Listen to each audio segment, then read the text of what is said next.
नमस्कार साथियों, स्वागत है आपका अपने यूट्यूब चैनल स्टडी विद एवी में। साथियों, आप सभी लोग कैसे हैं? आशा करता हूँ आप सभी लोग अच्छे होंगे, स्वस्थ होंगे, मस्त होंगे। आपका अध्ययन जारी होगा आपके आगामी एग्ज़ाम्स के लिए।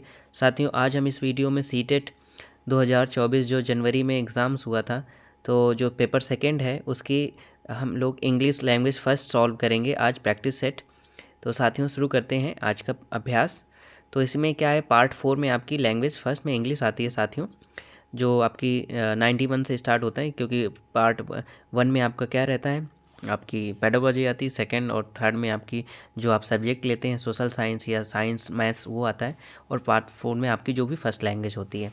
तो इसमें से क्या कह रहे हैं कि candidate should attempt question from part 4 question 91 to 120 if they have opted for English as language first only. तो इसमें से क्या, पहला आपको पैराग्राफ है जिसमें से आपके 9 क्वेश्चंस दिए होंगे। आप तो पैराग्राफ आपको ध्यान से पढ़ना है साथियों, मेरे साथ आप पढ़ते भी जाइए और समझते भी जाइए। तो read the given passage and answer the question that follow 91 to 99।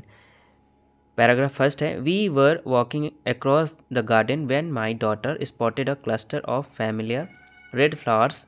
She pulled me to one side and then, looking excitedly at me as though she had a secret to share, she pulled me down to her height and whispered in my ears. I sat up straight almost as soon as she had finished her sentence.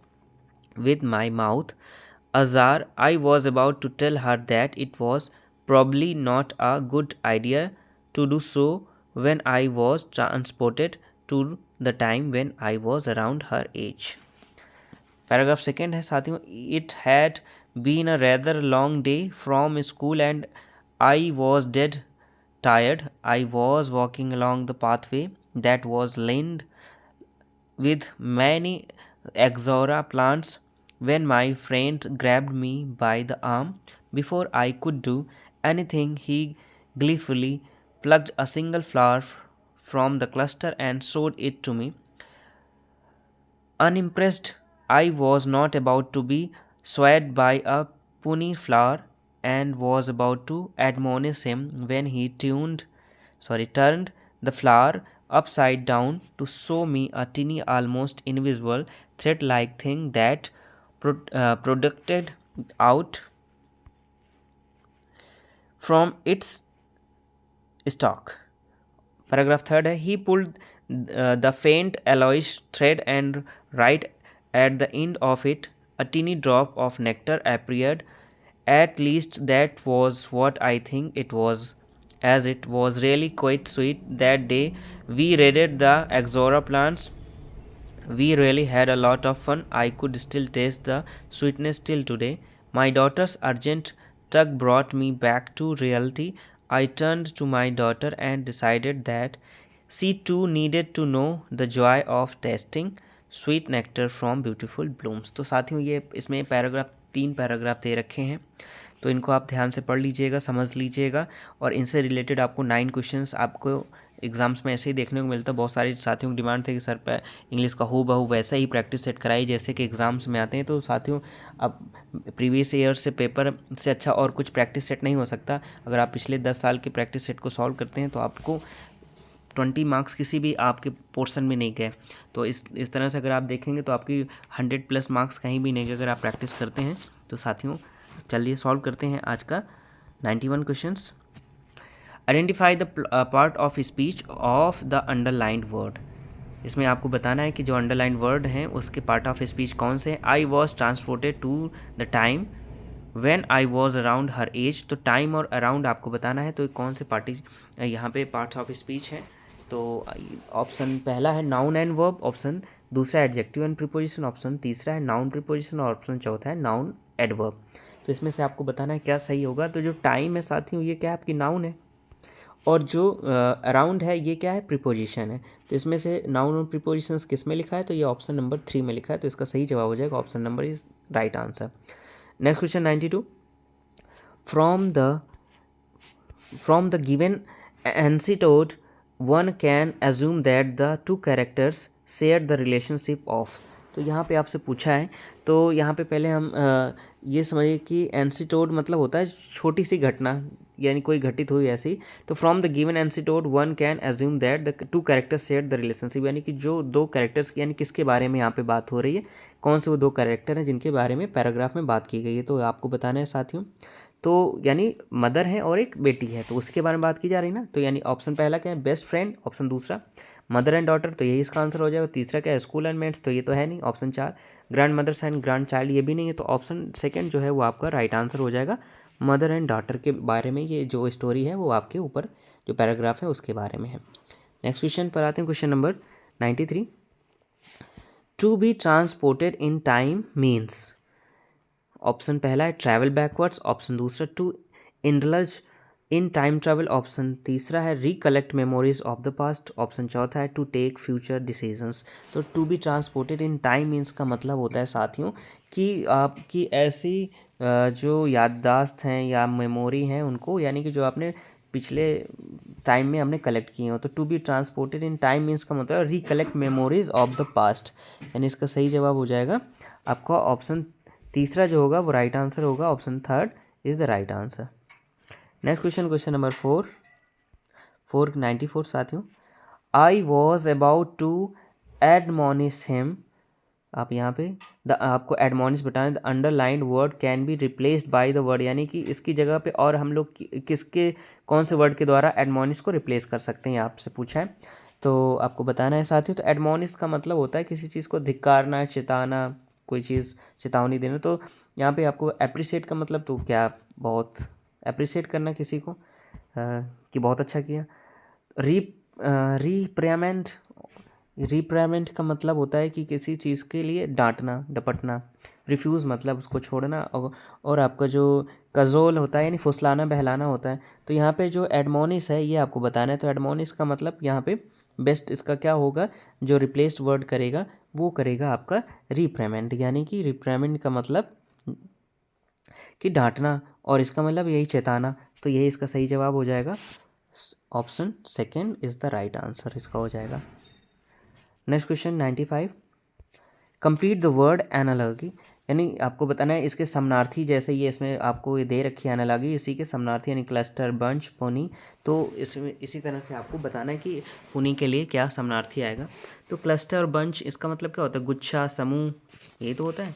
तो इसी तरह से जो pony है इसका मतलब, इसको आप इसके लिए क्या होगा आपको बताना है। तो इसका साथियों बताइए इसका क्या होगा। तो इसका पोनी का मतलब होता है नन्हा या कोई चीज़ नाजुक चीज़ के लिए बताया है।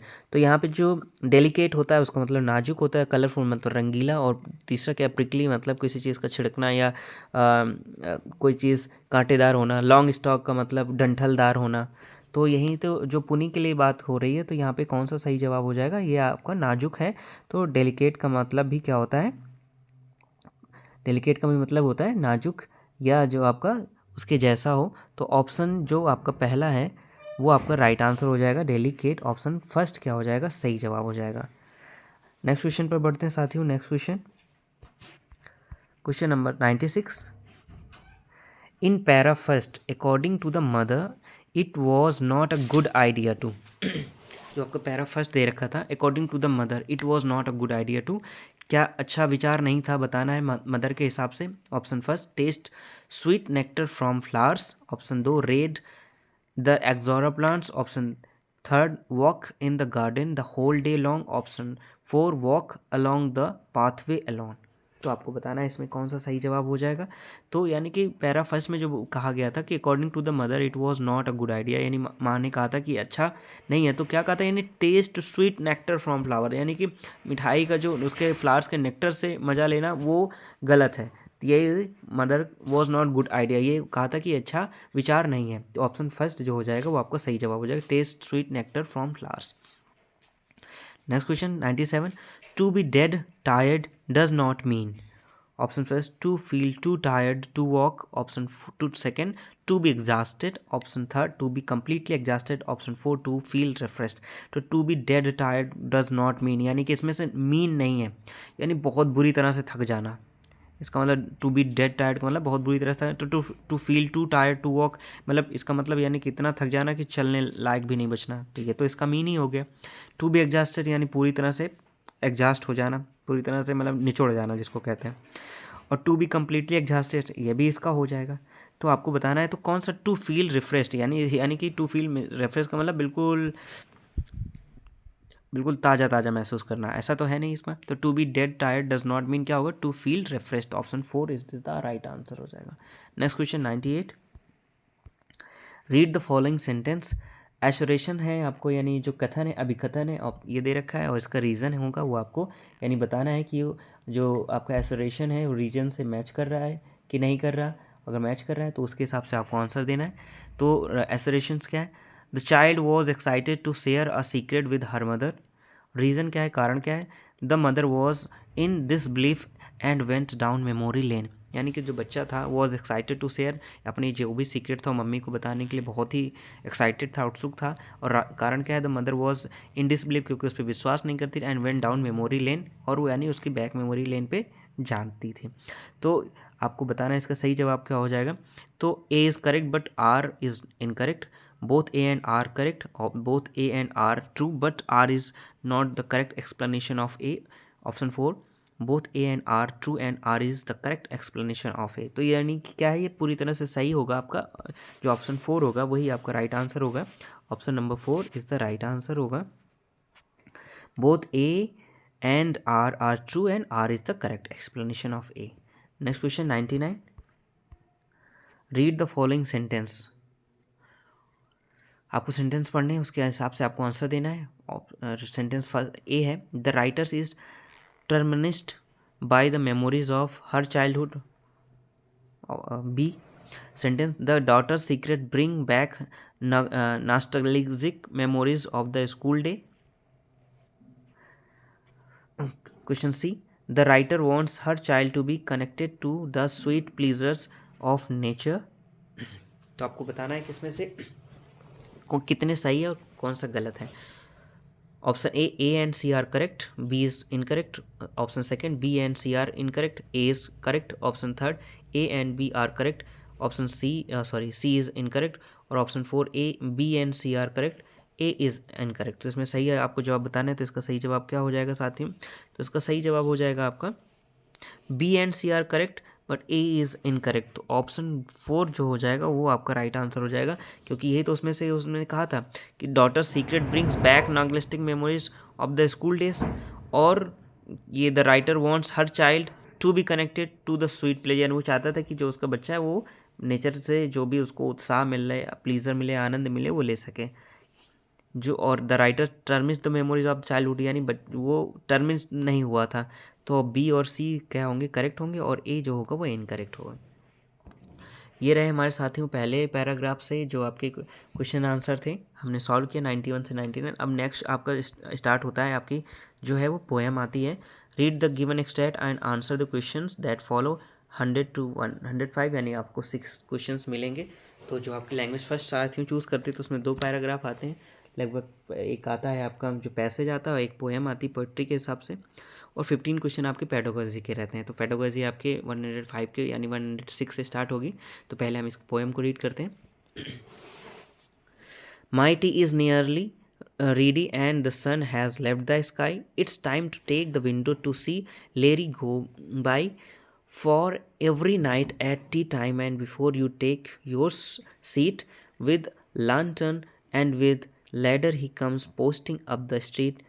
Now Tom would be a driver and Maria may go to the sea, and my papa's a banker and as rich as he can be.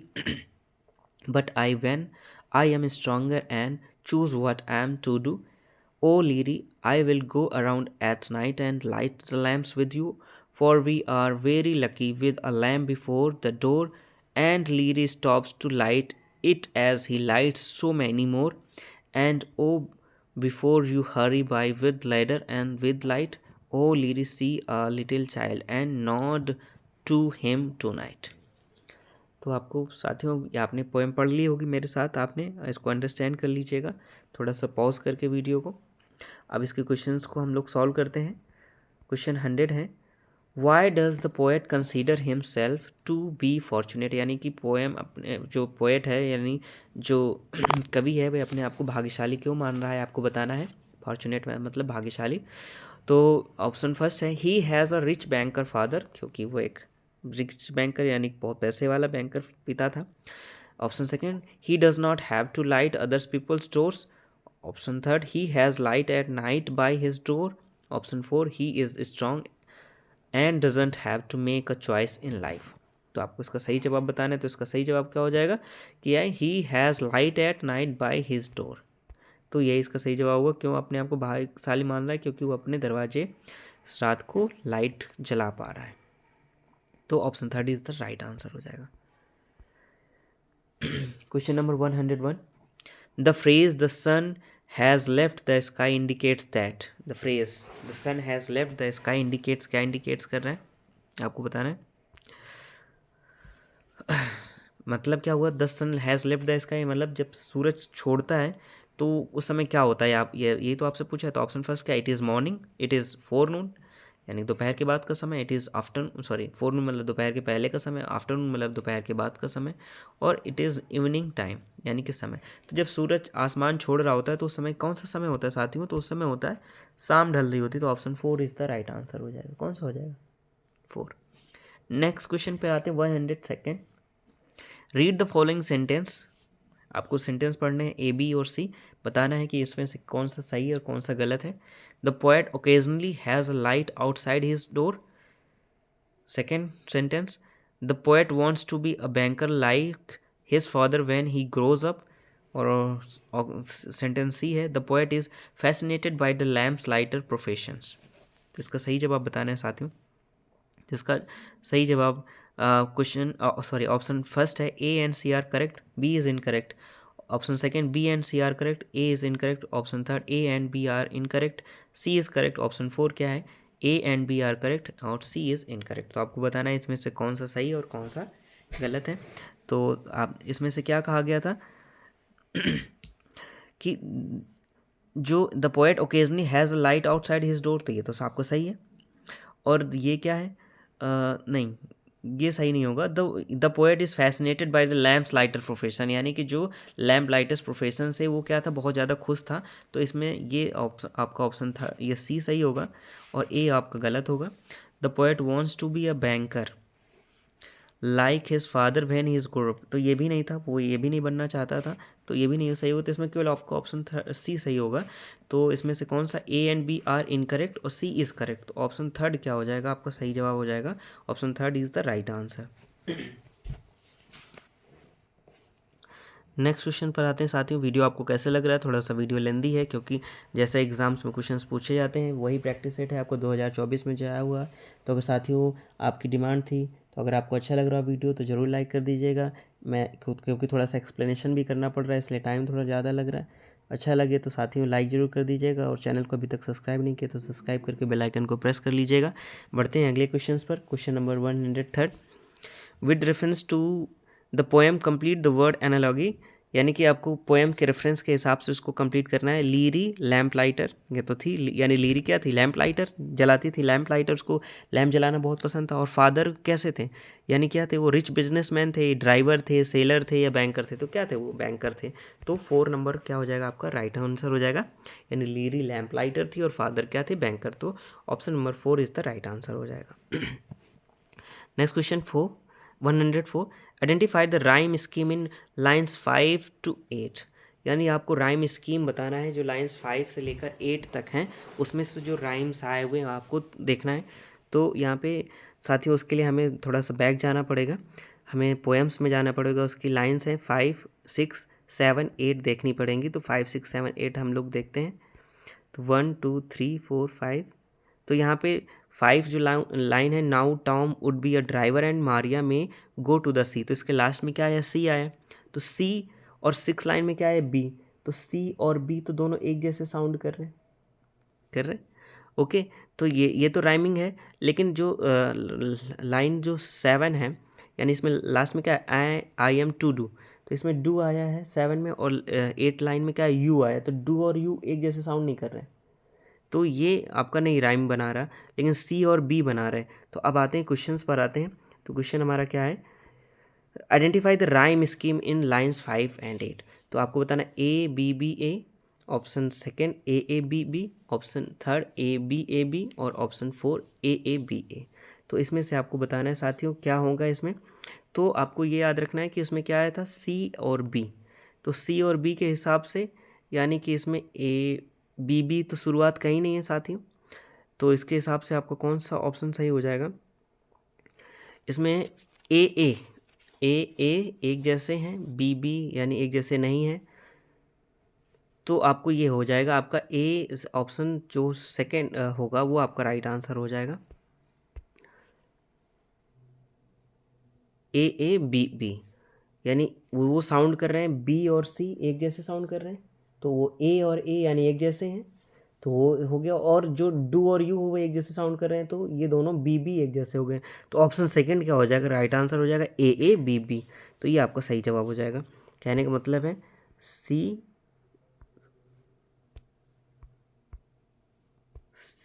आपका जो सी है वो बी यानी एक जैसे, यानी अगर ए आप इसे मानते हो तो ये भी ए हो गया।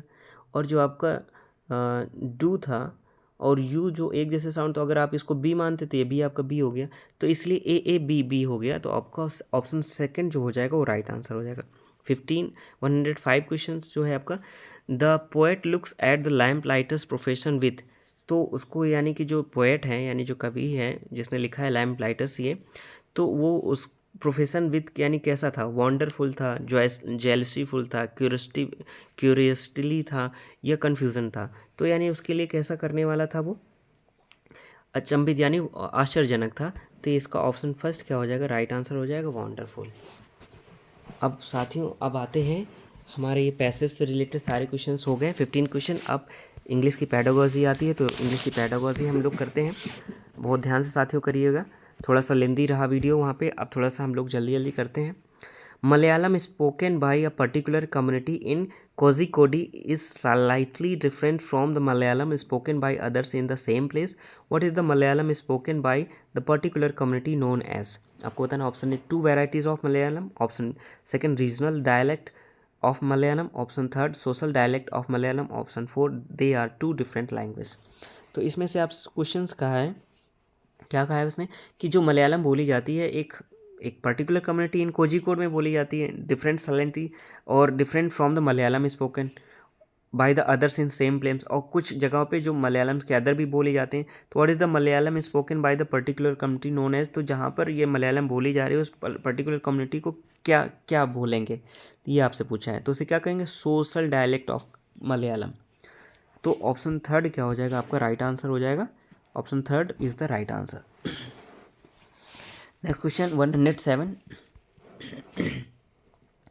Following learning task was given to learners in different groups. Find out what is this vocabulary learning activity known as. Find words and phrases which relate to the following words. Family, relationship, feelings. तो ये आपको बताना है कि ये किससे कौन से उससे रिलेट करते हैं, थैमेटिक वोकेबुलरी से या वर्ड क्लस्टर से या क्लस्टर वोकेबुलरी से या वर्ड वेब से। तो आपको बताना है। तो यानी फैमिली, रिलेशनशिप, फीलिंग ये कैसे ही हैं, सब एक ही श्रेणी से, यानी फैमिली है तो रिलेशनशिप होगी और रिलेशनशिप है तो फीलिंग्स भी होंगी। तो ये कैसी हैं, थैमेटिक वोकेबुलरी हैं। थैमेटिक वोकेबुलरी है यानी कि जो एक पारिवारिक जो फीलिंग से जोड़ती हैं, यानी कि विषयगत शब्दावली, यानी एक दूसरे से एक ही विषय से रिलेटेड हो ऐसी शब्दावली। तो थैमेटिक वोकेबुलरीज हो गए। तो ऑप्शन फर्स्ट क्या हो जाएगा, इसका राइट आंसर हो जाएगा। Next question 108। The language we use for day to day face to face interaction is known as.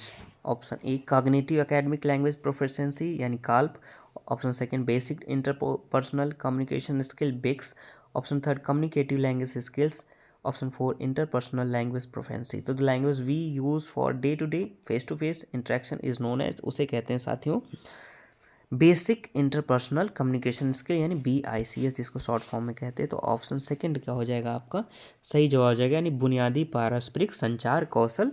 इसका शुद्ध हिंदी अर्थ होता है यानी बुनियादी पारस्परिक संचार कौशल, क्योंकि जो हम अपने प्रतिदिन की लाइफ में फेस टू फेस इंटरेक्शन करते हैं उसे हम कहते हैं बुनियादी पारस्परिक संचार कौशल।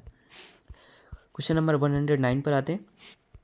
A teacher at the secondary stage gives a text short story and asks them to read and discuss the meaning and ideas of the text from the point of view of power and justice. What does the teacher attempt to develop in learners? Option A, critical literacy skills. Option second, critical pedagogy. Option third, critical language development. Option four, higher order language skills. तो आपको बताना है कि एक जो अध्यापक है वो सेकेंडरी स्टेज को अगर gives a text short story देता है और उनसे पूछता है कि टू रीड और डिस्कस करने के लिए कहता है कि बताइए इसके मीनिंगफुल आइडियाज़ ऑफ टेक्स्ट क्या होंगे। The point of view power and justice, कि जो न्याय और ताकत की हिसाब से। तो what does the teacher attempt to develop, बच्चों में क्या डेवलप करना चाह रहा है आपको बताना है। तो क्या बताना चाह रहा है वो कि क्रिटिकल लिटरेरी स्किल्स, यानी कि उसमें से आप कैसे डिफाइन करेंगे कि पावर भी हो और तब भी आप अच्छे से न्याय कर सकें। तो ये कैसी सिचुएशंस है, ये आपकी कैसी क्रिटिकल लिटरेसी स्किल, यानी कि उनके लिए एक तत्क्षणिक ज्ञानवर्धक कौशल आपको कैसे आप अपने अंदर डेवलप करेंगे, ये डेवलप करना चाहते हैं। तो ऑप्शन फर्स्ट क्या हो जाएगा आपका राइट आंसर हो जाएगा। 110 procedural knowledge in the teaching learning grammar is.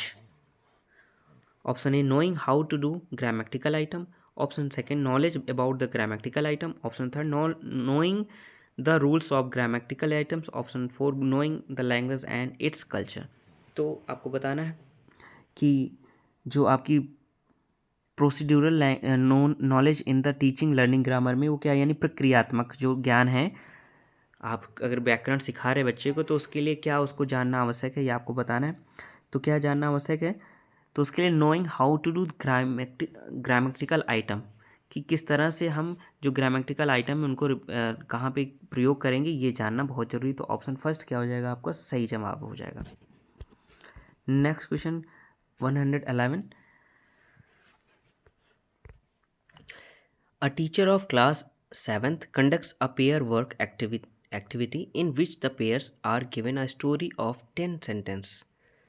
One in the pair reads out the first sentence and the other in pair writes that sentence. Then other in pair read out second sentence and first in the pair writes the second sentence. Likewise, the pairs complete the whole story. Later they compare their writing with the original text given to them. What is the activity known as? यानी कि इसमें से कहा गया कि class 7th में teacher है एक एक्टिविटी देते हैं, जोड़े पेयर्स में बनाते हैं पेयर्स। तो उसमें से क्या करना होता है, पहले पेयर में पढ़ना होता है और दूसरा व्यक्ति जो दूसरे पेयर का होता है वो उसको राइट करता है, फिर दूसरे पेयर उसको नेक्स्ट सेंटेंस को पढ़ता है और जो फर्स्ट पेयर होता है उसको लिखता है। तो इसी तरह से वो क्रम जारी रहता है। तो इस तरह से later they compare their writing, और बाद में वो जो उनकी लिखावट है और जो वो चीज़ें क्या करते हैं, मैच करते हैं कि ओरिजिनल टेक्स्ट से कितना डिफरेंट है या कितना सेम है। तो what is the activities known as, तो इस एक्टिविटीज़ को क्या कहेंगे। तो इस option first mutual writing, option second mutual listening, option third sentence dictation, option four mutual dictations. तो इसे कहेंगे साथियों म्यूचुअल राइटिंग नहीं कहेंगे, क्योंकि यहाँ पे श्रुत लेख के बारे में हो रही है, सुनकर लिखने के बारे में बात हो रही है, डिक्टेशंस के बारे में बात हो रही है, और वो भी कैसे म्यूचुअल, यानी एक बार वो यानी आदान प्रदान के साथ। तो इसका option 4 is the right answer हो जाएगा म्यूचुअल डिक्टेशंस। तो इस एक्टिविटीज़ को नाम देंगे म्यूचुअल डिक्टेशंस का। Next question 112 which of the following is not true of sign language, यानी कि इसमें से कौन सा है जो जो जो सत्य तौर पे साइन लैंग्वेज नहीं है, आपको बताना है। Option first sign language has many varieties. Option second sign language is a natural language. Option third sign language does not have a grammar. Option four sign language has a grammar. तो आपको बताना है इसका सही जवाब क्या हो जाएगा। तो इसका सही जवाब होगा साथियों कि sign language does not have grammar. तो यानी ग्रामर होती है, उसमें भी ग्रामर होती है, उनके भी साइन लैंग्वेज में भी। तो इसमें पूछा गया कि क्या इसमें not true of sign language, तो sign language has many varieties में वैराइटीज़ भी होती हैं। Sign language is a natural language होती है, और sign language has a grammar होती है। लेकिन इसमें ऑप्शन थर्ड में क्या है कि डज नॉट हैव ग्रामर, तो यही इसका क्या हो जाएगा रॉन्ग होगा। तो इसके लिए ऑप्शन थर्ड इसका सही जवाब हो जाएगा। तो 112 का आपका थर्ड आंसर सही होगा, थर्ड ऑप्शन सही होगा। Next question 13 which one of the following is true of the 3 language formula. इसमें से आपको कुछ बताना है कि विच वन ऑफ द फॉलोइंग, जो इसमें से कौन सा सही होगा। 3 लैंग्वेज फार्मूला के लिए। Option first mother tongue home language regional language as the first language. Option second English Hindi home language local language as the first language. Option third mother tongue home language Hindi as the first language. Option four mother tongue home language English as the first language. तो यहाँ पे बात हो रही है कि आप which one of the following is true the 3 language, यानी कि किस क्रम में सिखाना चाहिए, क्या है इसका क्रम। तो यानी कि सबसे पहले क्या होनी चाहिए, मदर टंग, फिर उसकी होम लैंग्वेज क्या है, फिर regional language as the first language, फिर रीजनल लैंग्वेज उसकी फर्स्ट लैंग्वेज में क्या है वो होना चाहिए। तो यही इसका सही जवाब हो जाएगा, option first is the right answer.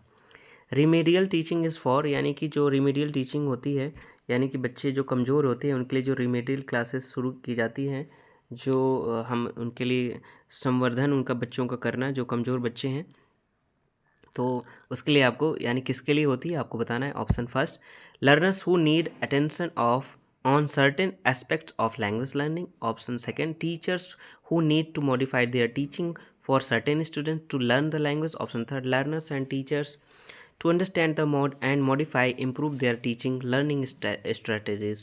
Option for learners and teachers to enhance the scores in the examination in language paper.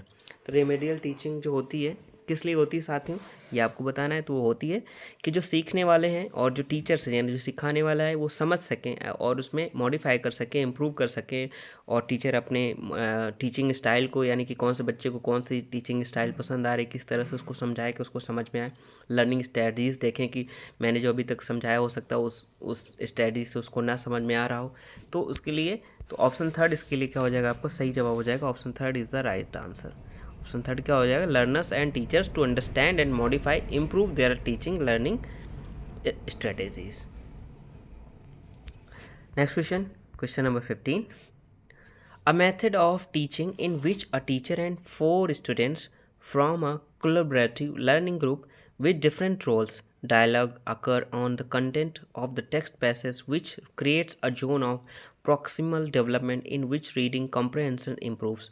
This method is referred to as, यानी कह रहा है एक जो पढ़ाने का तरीका है इन विच, इसमें एक टीचर और 4 बच्चे हैं from a collaborative learning group with different roles, उनके सबके रोल्स अलग हैं और डायलॉग्स बोल रहे हैं कि तुम्हें ये डायलॉग्स सबको दिए गए हैं। Dialogues occur on the context text passage which creates a zone of proximal development, जो उनके क्या चीज़ डेवलप करेगा, इन विच रीडिंग कम्प्रहेंशन इम्प्रूव, इससे क्या इम्प्रूव होगा। तो ऑप्शन आपको बताना है, ऑप्शन ए grammar translation method, option second reciprocal teaching, option third structural approach, option four model reading. तो यहाँ पे क्या हो रही है साथियों आपको बताना है, तो इसका सही जवाब हो जाएगा रेसिप्रोकल टीचिंग हो रही है। तो ऑप्शन सेकंड क्या हो जाएगा, इसका सही जवाब हो जाएगा व्युत्क्रमण, यानी कि एक बार वो एक बार वो एक बार, यानी कि यहाँ पे रेसिप्रोकल हो रही है, डायलॉग सुन के और समझ के पैसेज और कंटेक्स्ट को समझने के करना है। Next question 116। A language teacher tells a story in English and asks learners to work in group to tell the story in the language known to them and then in common language of the classroom. What is this pedagogical strategy known as? यानी कि एक जो भाषा सिखाने वाला अध्यापक है वो एक स्टोरी बताता है इंग्लिश में और बच्चों से और जो लर्नर्स है जो सीखने वाले टू उनको एक ग्रुप में वर्क देता है कि स्टोरी आपको बतानी है इन द लैंग्वेज जो भी आप भाषा जानते हैं अपनी भाषा में, और फिर उसके बाद क्या करना है कि उसको कॉमन लैंग्वेज जो क्लासरूम की कॉमन लैंग्वेज है उसमें आपको कहना है। तो what is this pathological stage, तो इस तरह की जो विकासात्मक जो बाल्यात्मक स्ट्रेटजी है उसको क्या कहेंगे, तो उसको कहेंगे option first translanguaging, option second multi language policy, option third multi language teaching, option four language acquisitions. तो इसे क्या कहेंगे साथियों, तो इसे कहेंगे ट्रांस लैंग्वेजिंग कहेंगे। तो ऑप्शन फर्स्ट आपका राइट आंसर हो जाएगा ट्रांस लैंग्वेज। Next question 117।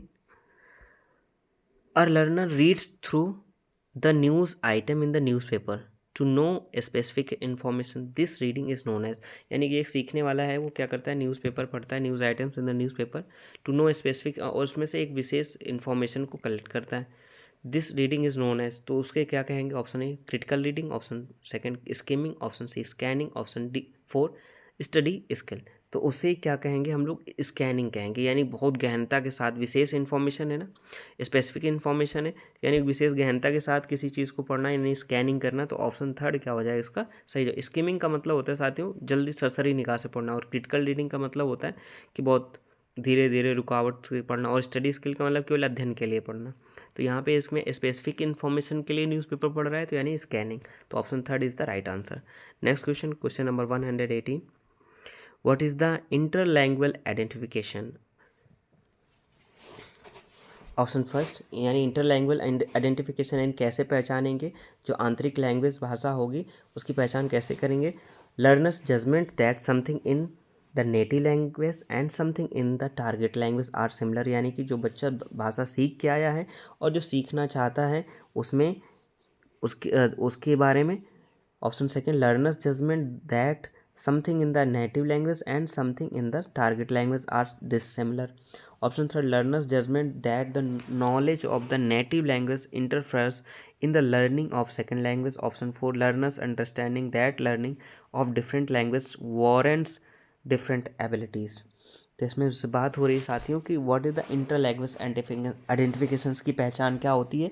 तो उसकी पहचान होती है साथियों कि जो सीखने वाला होता है जजमेंट दैट समथिंग, जो भी वो जजमेंट करता है अपनी लैंग्वेज जो सीख के आया होता है उसी में तो करता है, और फिर उसको एलिब्रेट करने की यानी उसको जो है कोशिश करता है सेकंड जो टारगेट लैंग्वेज होती है, कुछ अपनी भाषा में बोलता है और कुछ जो टारगेट लैंग्वेज जो सीखना चाह रहा है उसमें बोल पाता है, यानी पूरी तरह से तो नहीं बोल पाता।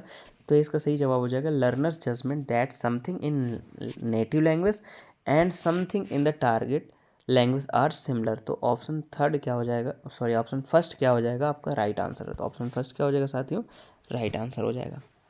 Next question 29, Shreya is a class 6 learner who moves from the Jalandhar in Punjab to Madurai in Tamil Nadu, यानी कि श्रेया है कक्षा 6 की है बच्ची, वो क्या है जालंधर पंजाब की है और वो अब मदुराई इन तमिलनाडु में as her father has been transfer, उसके पिताजी ट्रांसफ़र हो गए तो वो अब मदुराई तमिलनाडु में आ गई है। She knows Punjabi as her mother tongue, वो पंजाबी भाषा जानती है जैसे कि उसकी मातृभाषा है, एंड इंग्लिश लैंग्वेज, और she studies as her second language in school, और दूसरी भाषा है उसकी इंग्लिश जो उसने अपने स्कूल में सीखी है। She is able to speak and read Tamil learning from her neighbourhood, और she is able to speak and read Tamil learning from her neighbourhood, और अपने पड़ोसी से वो तमिल भाषा सीखने का प्रयास और बोलने का प्रयास कर रही है। Which one of the following statements is true based on the language she now knows. तो आपको स्टेटमेंट इसमें बताना है कि 4 स्टेटमेंट दे रखे हैं, तो उसके हिसाब से इसमें कौन सा स्टेटमेंट सही होगा। तो ऑप्शन स्टेटमेंट पहला है, her Punjabi and Tamil come under language acquisition and English comes under language learning. Option second, her Tamil comes under language acquisition and English and Punjabi come under language learning. Option third, all the 3 language Punjabi Tamil and English under language learning. Option four, her English comes under language acquisition and Punjabi and Tamil come under language learning. तो इसमें से क्या है कि वो सीख के क्या आई है, पंजाबी सीख के आई है, और फिर उसके बाद वो सीखना क्या चाह रही है, तमिल, लेकिन किसके माध्यम से, क्योंकि जो तमिल वाला है वो भी इंग्लिश जानता है और ये भी थोड़ी थोड़ी इंग्लिश जानती है। तो इसमें क्या होगा कि her Punjabi and Tamil come under language acquisitions के तहत आते हैं and English comes under language learning, और जो माध्यम क्या बन रहा है, जो इंग्लिश है वो उस भाषा तमिल भाषा को सीखने का एक माध्यम बन रही है। तो ऑप्शन फर्स्ट क्या हो जाएगा, इसका राइट आंसर हो जाएगा। तो option first is the right answer हो जाएगा। आज के अंतिम प्रश्न पर आते हैं साथियों। अंतिम प्रश्न पर आने से पहले आप लोगों को सभी से रिक्वेस्ट है, बहुत मेहनत से मैंने आप लोगों के लिए बनाया है ये वीडियो, तो अगर आपको अच्छा लगे तो साथियों ज़रूर लाइक कर दीजिएगा, मोटिवेशन मिलता है। आप लोगों ने प्यार देना थोड़ा सा कम कर दिया है। सब्सक्राइब भी अभी तक बहुत सारे लोगों ने नहीं किया, तो ज़रूर कर लीजिएगा। आप लोग देखते तो बहुत सारे लोग हैं लेकिन चैनल को सब्सक्राइब नहीं किए। तो साथियों यहाँ से मैं आपको अच्छी इन्फॉर्मेशन वीडियो ही दूंगा जो आपके एग्ज़ाम्स के लिए बेनिफिशियल होगा। अब तो मैं आपके जैसा एग्ज़ाम्स में क्वेश्चन पेपर आता है हूबहू वैसे ही प्रैक्टिस करा रहा हूँ। तो अच्छा लगे तो ज़रूर भी चैनल को लाइक कर लीजिएगा, सब्सक्राइब कर लीजिएगा और कमेंट पे ज़रूर बताइएगा कैसा लगा। तो आज के लास्ट क्वेश्चन पर आते हैं। Which of the following is not the purpose of extensive reading. इसमें से बताना है कि इसमें से कौन सा एक्सटेंसिव रीडिंग का पर्पज़ उद्देश्य नहीं है। Option A, reading for appreciation. Option second, reading for extrapolation. Option third, reading for learning grammar. Option four, reading for pleaser. तो जो आपकी एक्सटेंसिव रीडिंग का पर्पज़ क्या नहीं है, यानी कि एक्सटेंसिव का मतलब होता है किसी भी चीज़ को अप्रिशिएट करना, एक्स्ट्रापोलेशंस करना। रीडिंग फॉर प्लीज़र, आनंद के लिए पढ़ना। लेकिन रीडिंग फॉर लर्निंग ग्रामर, यानी पढ़ना ग्रामर के उद्देश्य से नहीं, तो यही इसका पर्पज़ नहीं है। तो यहाँ पे नहीं पूछा है, तो which of the following is not the purpose of extensive reading, तो ऑप्शन थर्ड क्या हो जाएगा आपका राइट आंसर हो जाएगा। Option third is the right answer. तो साथियों, ये रहे आपके आज के 2024 इंग्लिश का जो पेपर आया था जूनियर में, उसका लैंग्वेज फर्स्ट के हम लोगों ने आज प्रैक्टिस की। तो साथियों, वीडियो के लास्ट तक बने रहने के लिए आप सभी लोगों को बहुत बहुत धन्यवाद।